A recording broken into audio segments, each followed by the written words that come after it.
Les opérations militaires qui ont commencé le 17 octobre ont maintenant lieu essentiellement aux alentours de Mossoul et notamment dans les quartiers est de Mossoul. L'armée essaye d'avancer en direction du Tigre pour reprendre la plus grande partie de la ville.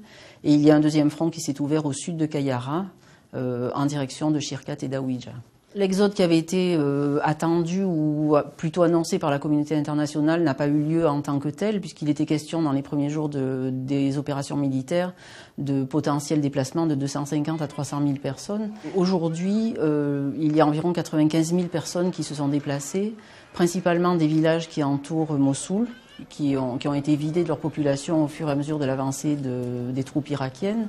Certains déplacés commencent à retourner dans leur village, dans les zones qui sont contrôlées par l'armée depuis suffisamment longtemps. On continue quand même à avoir beaucoup de personnes qui sortent des zones où se déroulent les combats dans l'est de Mossoul.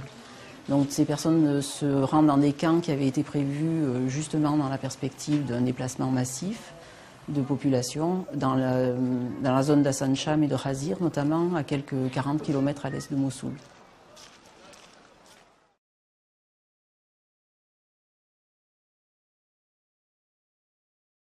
MSF a construit un hôpital à Kayara dans la perspective d'afflux de blessés dus au combat, mais aussi pour répondre à des besoins de la population qui a été privée de soins pendant plus de 2 années d'occupation d'ISIS.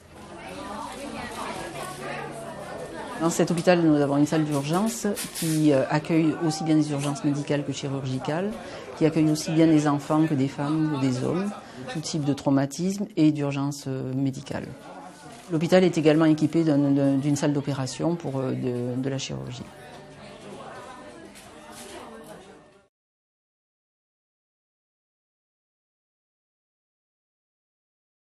MSF intervient dans les camps de déplacés pour apporter un soutien psychologique à ces personnes qui ont subi des traumatismes importants.